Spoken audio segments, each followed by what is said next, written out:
أما بعد فأعوذ بالله من الشيطان الرجيم بسم الله الرحمن الرحيم وما أرسلناك إلا رحمة للعالمين صدق الله المولانا العظيم وصدق رسوله النبي العظيم الكريم ونحن على ذلك لمن الشاهدين والشاكرين والحمد لله رب العالمين. کچھ عرضوں معروف سے قبل حضور پاک صلی اللہ علیہ وسلم کی بارگاہ میں درود پاک نظام کی شریف باوالوں واپس کی ادا محمد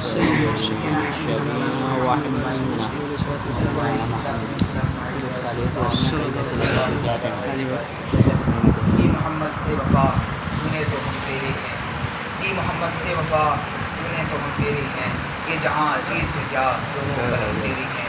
ابھی میں نے خطبہ و سننا کے بعد جس آیت کریمہ کی تلاوت کا شرف حاصل کیا ہے، اللہ رب العزت ارشاد فرماتا ہے اے نبی فرما دو اپنے سارے جہاں کے لیے رحمت بنا کر بھیجا. اللہ رب العزت نے اس آیت مبارکہ کے تحت ہمیں یہ بتایا کہ اللہ رب العزت نے اپنے نبی کو محمد مصطفیٰ صلی اللہ علیہ وسلم کو صرف انسانوں کے لیے نہیں جناتوں کے لیے بھی رحمت بنایا، فرشتوں کے لیے بھی رحمت بنایا.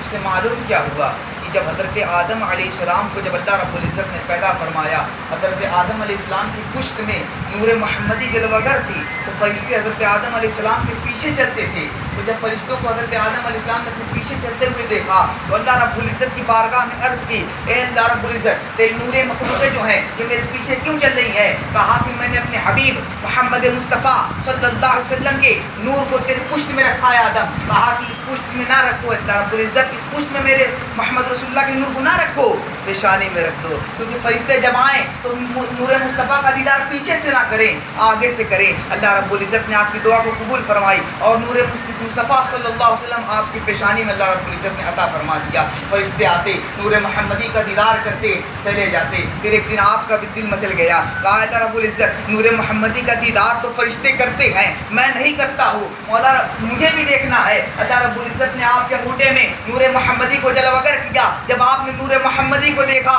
تو چوم کے آنکھوں سے لگا دیا. تو معلوم یہ چلا کہ نور محمدی کو چومنا بھی سنت آدم ہے، سنت آدم ہے. اور حضرت ہم میلاد منائے کیوں نہ، ہم ان کا تذکرہ کریں کیوں نہ. جب اللہ رب العزت نے آسمان کو ہمارے اوپر چھت بنا، جب آسمان کو چھت بنایا احسان نہ جتایا، زمین کو بستر بنایا احسان نہ جتایا، ہمیں جان بھی دی احسان نہ جتایا، ہمیں آنکھیں عطا فرمائی ہے احسان نہ جتایا، آنکھوں میں بینائی عطا فرمائی ہے احسان نہ جتایا، ہمیں ہاتھ عطا فرمایا ہے ہاتھ کا احسان نہ جتایا، ہاتھ پہ پکڑنے کی صلاحیت دی ہے اس پہ احسان نہ جتایا. لیکن جب حضرت آدم علیہ السلام کی بات آئی ہے تو حضرت آدم کو خلیفۃ اللہ بنایا تو احسان کیا، موسیٰ کو کلیم اللہ بنایا تو احسان کیا، عیسیٰ کو روح اللہ بنایا تو احسان کیا. تو بریلی کے مجاہد نے جب اپنے قلم کو اٹھایا ہے تو کہا سب سے اعلیٰ و اعلیٰ ہمارا نبی، اپنے مولا کا پیارا ہمارا نبی، خلق سے اولیاء، اولیاء سے رسول اور رسولوں سے اعلیٰ ہمارا نبی. ایک روایت کو بیان کر کے اپنی بات کو ختم کرنا چاہوں گا. ایک مرتبہ نبی پاک صلی اللہ تعالیٰ علیہ وآلہ وسلم مدینہ المنورہ کے مضافات میں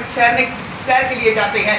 راستے میں ایک قافلے نے پڑاؤ کیا ہوا تھا. حضور پاک صلی اللہ علیہ وسلم کو اس قافلے میں سرخ اونٹ پسند آ جاتا ہے. حضور پاک نے کہا کہ یہ سرخ اونٹ مجھے دے دو، میں اس سرخ اونٹ کی جو قیمت ہے میں اپنے مقام پہ پہنچ کر اس کی قیمت میں ادا کر دوں گا. اب جب حضور پاک نے کہا کہ لے جائیے آپ کا دام لگائیے، حضور پاک نے دام لگایا. جب اونٹ کو لے کے جانے لگے تو ایک آدمی نے، جب حضور پاک صلی اللہ علیہ وسلم آنکھوں سے اوجھل ہو گئے ان کے، تو ایک آدمی نے کہا کیا تم جانتے تھے یہ آدمی آیا کہاں سے؟ کہا تم ان کا نام جانتے تھے؟ کیا کوئی ضمانت والا ہے؟ کہا نہ نام جانتے ہو نہ پتہ جانتے ہو نہ کوئی ضامن ہے، تم نے اونٹ کیسے دے دیا؟ تو ایک آدمی نے کہا کہ تم کہتے ہو کہ دام پوچھتے، تم کہتے ہو نام پوچھتے، میں تو اس کی زلفوں کو دیکھ رہا تھا. گویا کہ اعلیٰ حضرت نے کہا لم یاتی نذیر و کفی نظر مثلے تو نشد پیدا جانا، جگ راج کو تاج تو اے سرسو ہے تجھ کو شہد و سرا جانا. البحر علا والموت تگا من بے کس طوفاں ہو شربا مجدار میں ہو بگڑی ہو ہوا مری نیا پار لگا جانا انفیحت شم و سخا کا عدم یہ گیس میں پاک ہے ابر کرم. اعلیٰ حضرت نے اپنے شعر میں یہ بات بتا دی کہ حضور پاک کے جو زلفیں مبارک ہے، جو حضور کے زلفوں کو دیکھتا وہ حضور کے زلفوں میں غائب ہو جاتا، کھو جاتا، کیونکہ حضور کا جسم ایسا تھا کہ حضور کے جسم کو لوگ دیکھتے تو غائب ہو جاتے. ایک روایت میں حضرت انس بن مالک رضی اللہ تعالیٰ کی روایت بیان کروں کہ ایک مرتبہ حضور پاک صلی اللہ علیہ وسلم اپنے چھت پہ سو رہے تھے، باہر سو رہے تھے. تو